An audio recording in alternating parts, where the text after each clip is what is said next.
It is a big shaft drop, but that will go down into the mines itself, so it would go pretty far. It's a real shame though, when you look at the Seven Sisters, you think, wow, it's just a really important site. You can imagine back in the old days when those were open to the public to go down. We can see here, if we zoom in just to show a bit of information, it says underground limestone mine began at the Seven Sisters around 1750. A tunnel which linked deeper levels of the mines at the Seven Sisters was started by Lord Ward in 1775, and there are still a vast number of tunnels which run beneath your feet, reaching some 100 metres down to a canal basin. The basin is big enough to hold 21 boats at the same time. The narrow boats were used to transport the limestone out to customers along the canal network. But to see that though, I didn't expect to find a building on here. That's crazy.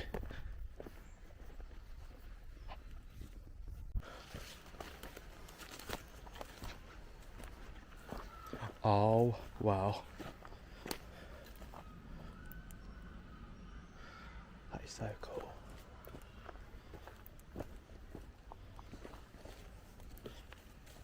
They slipped. There's a mine. That is so cool. Now that is dangerous. That goes right the way under the ground. Wow. Look at that. Where I'm pointing, if I zoom in quickly, that is one big massive drop. So where we was round that corner linked into this mine.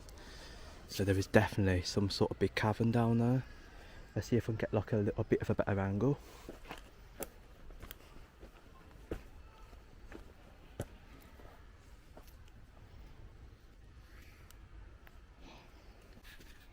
Right, let's zoom in. These are really hidden. You can't, well, there was like a little bit of a way to have a look at this, but look at the wall. That is just absolutely crazy how it just goes all the way around. Look, this is really hidden, and this is at the back of Dudley Zoo, and that goes right the way down into a drop. Look at that. There's no way you'll never get down there unless you have the right equipment, abseiling equipment. But it's going to be an interesting walk for you, and I know other people have requested me to do this one, so I'm down here today. Just under the bridge which goes up to the road, what goes into the Albury town centre, which is just right over there, so it's not too far. But quite nice, this canal line, how far it goes. I mean, you can just keep going straight. It'll take you to the Birmingham Canal line and go to Birmingham city centre. I have done that one yesterday actually. I walked a bit of it, and I actually done a bike ride last night, and I went all the way to the city centre by the mailbox, and I will be covering a video on that one as well, doing a special bike riding series with history and more, so stay tuned for that one. That'll be probably next couple of months or so. But let's get down the canal line and let's get to the Albury Junction, where we will begin our history part to the video. So enjoy the cinematics, guys.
floats on the roof.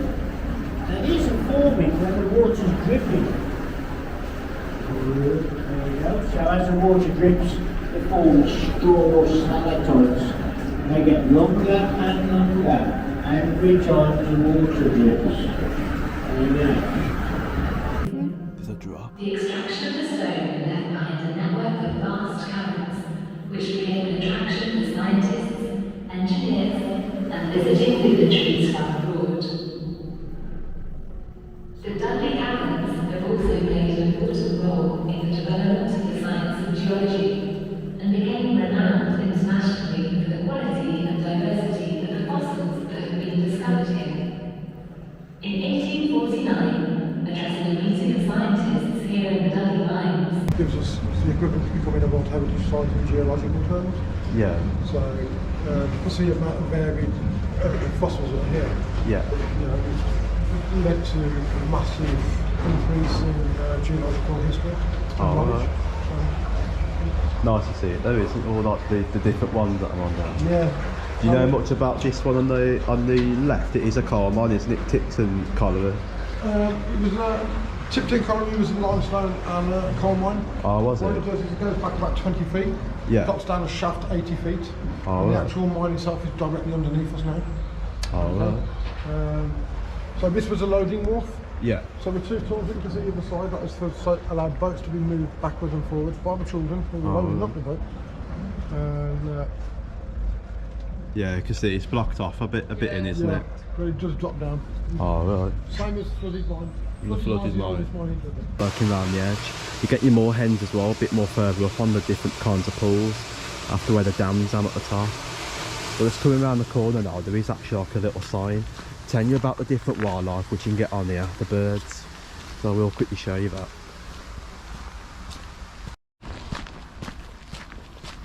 Yeah, just quickly coming round, you can see, just on this board, you've got all your bird life, so you can just see there. You've got your kingfisher, that's mostly been a popular one at the moment. A majority of people have actually seen that on a group on Facebook, the Lisos group. They've been sending photos like this, really fantastic. You've got your wagtails, grey herons I've seen on here, seen the moorhens, you've got your Canada goose, coot, and you're going to gain your mallards. You can just see like an overview map of the pool where I am now, so this is called Priory Pool.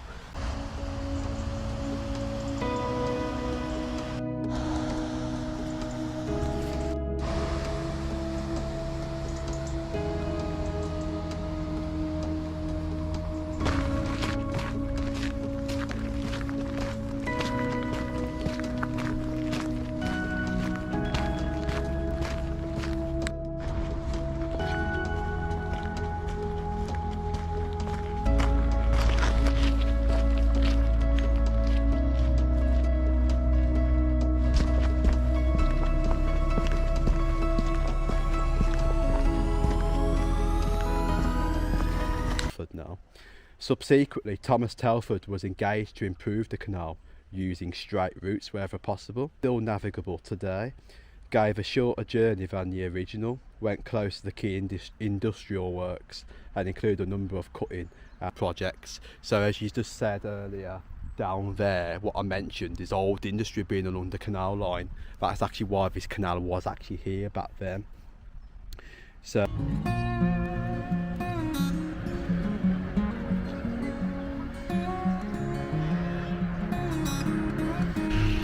like you can just see industry right there, look. That industry over there, I don't know what it is. But look how flat the land is over there. I'm actually all demolishing it, look, making it more flatter. It might be houses over there in the future. And I can just see remains of like the old bits over there, look. Quite cool. So right, Coseley is an interesting place because the tunnel was actually built for a purpose straight all the way through. There was something that I read online, and we'll see if I can find it. But it's actually not too far, it's only literally round the corner in a little bit. But you can just see them actually passing that industry in a minute. Nice smoke travelling from there, that's what would have actually been going on back in the old days. Smoke travelling from factories like that, that's a really good example. But they've stopped much of the factories like that today because of the pollution. And that's what they was actually blaming it on, all that smoke is causing like effects in the atmosphere.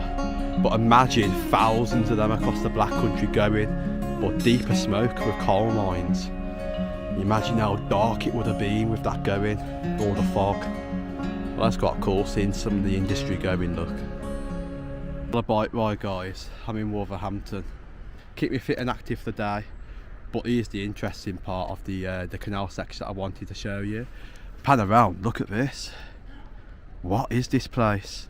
So you can just see there that there is actually like a loading wharf and a very old light. So spare me 1 second if I just rejoin the video so I can zoom in. So you can just see there, zooming right the way in. Look at that old light. If I could just point out where it is, just right here. It looks like a very old, a Victorian light.